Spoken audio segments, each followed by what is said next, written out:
জান্নাতের প্রথম সকাল কেমন হবে? জান্নাতে প্রবেশের প্রথম দিনের অনুভূতি কেমন হবে? যখন আমরা আল্লাহকে দেখব তখন মহান আল্লাহ তাআলা আমাদের উদ্দেশ্যে কি বলবেন? একজন ঈমানদারের জন্য জান্নাতে প্রবেশের প্রথম মুহূর্তটার অনুভূতি হবে খুবই রোমাঞ্চকর। একজন ঈমানদার তখন জান্নাতের লেক ঘেরা প্রাসাদ, আদিগন্ত ফলের বাগান, উন্মুক্ত প্রান্তর জুড়ে ছড়ানো তাঁবু, সোনায় মরানো মেঝে, মুক্তাখচিত আসবাবপত্র, রেশম কোমল মখমলের বিছানাগুলো অবাক হয়ে তাকিয়ে তাকিয়ে দেখবে।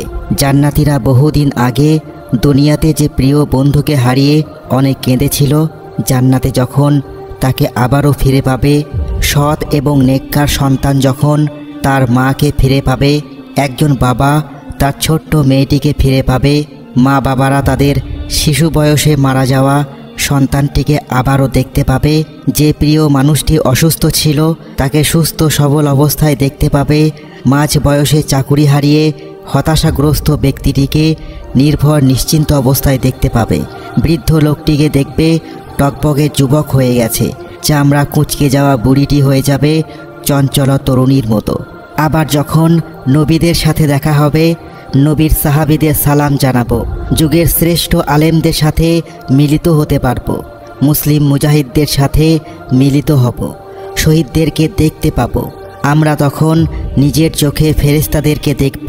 আমাদের বলা হবে, চেয়ে দেখো, ওই যে আবু বকর এসেছেন, ওই যে দেখো উমর এসেছে, ওই যে দেখো ওই গাছের ছায়ায় বসে আছেন খালিদ ইবনে ওয়ালিদ।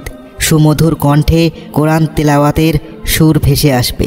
জান্নাতে যাওয়ার পর আমাদের স্বাগত জানাবেন আল্লাহর নবী হজরত দাউদ আলাইহিসসালাম। আমাদের সামনে হাদিস বর্ণনা করে শোনাবেন আবু হুরায়রা রাদিয়াল্লাহু আনহু। কোরআনের তাফসির শোনাবেন আব্দুল্লাহ ইবনে আব্বাস রাদিয়াল্লাহু আনহু।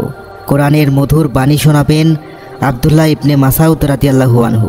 দূর হতে আজানের একটা সুমধুর কণ্ঠ ভেসে আসবে। বলা হবে, ওই যে শোনো, আজান দিচ্ছে হজরত বেলাল রাদিয়াল্লাহু আনহু। এবং আমাদের সামনে এসে হাজির হবেন স্বয়ং নবী করিম সাল্লাল্লাহু আলাইহি ওয়াসাল্লাম। আমরা আমাদের নিজ চোখে আল্লাহকে দেখতে পাবো পূর্ণিমার চাঁদের মতো স্পষ্টভাবে। আমাদের আর আল্লাহর মাঝে কোনো প্রতিবন্ধকতা থাকবে না। আল্লাহর কসম, জান্নাতে প্রবেশের প্রথম মুহূর্তটা হবে খুবই রোমাঞ্চকর। জান্নাতের প্রথম সকালটা না জানি কত সুন্দর হবে। আল্লাহ তাআলা বলেন, তা হলো স্থায়ী জান্নাত, তাতে তারা প্রবেশ করবে।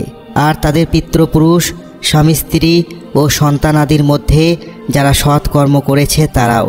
আর ফেরেশতারা সকল দরজা দিয়ে তাদের কাছে হাজির হয়ে সংবর্ধনা জানাবে, তোমাদের প্রতি শান্তি বর্ষিত হোক, কারণ তোমরা ধৈর্য ধারণ করেছিলে। কতই না উত্তম পরকালের এই ঘর। সূরা রদ আয়াত 23-24। আল্লাহ তাআলা আরও বলেন, এবং তাদের সবরের প্রতিদান আল্লাহ তাআলা তাদেরকে দিবেন জান্নাত ও রেশমি পোশাক। তারা সেখানে সিংহাসনে হেলান দিয়ে বসবে। সেখানে তারা রৌদ্র বা ঠান্ডা অনুভব করবে না। সূরা ইনসান আয়াত 12-13। সেখানে ঘাম ছড়ানোর কোনো প্রয়োজন থাকবে না।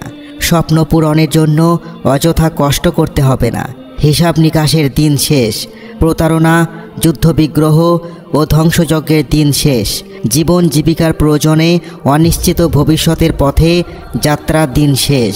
রোগ শোকে জরাজীর্ণ বার্ধক্যের ভাবে ভেঙে পড়ার দিন শেষ। হাসপাতালের বিছানায় শুয়ে ধুকধুকে মৃত্যুবরণ অথবা অন্ধকার ভবিষ্যতের কথা ভাবার দিন শেষ।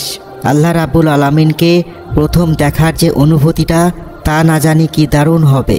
জান্নাতের অধিবাসীদেরকে উদ্দেশ্য করে আল্লাহ রাব্বুল আলামিন যখন ঘোষণা করবেন, আজ আমি তোমাদের উপর সন্তুষ্ট হয়ে গেলাম, আর কখনো তোমাদের উপর অসন্তুষ্ট হব না। প্রিয় ভাইরা, আল্লাহর কসম করে বলছি, এই অপরূপ জান্নাত পাওয়ার জন্য আমাদের মনে প্রাণে সর্বান্তকরণে চেষ্টা করা উচিত।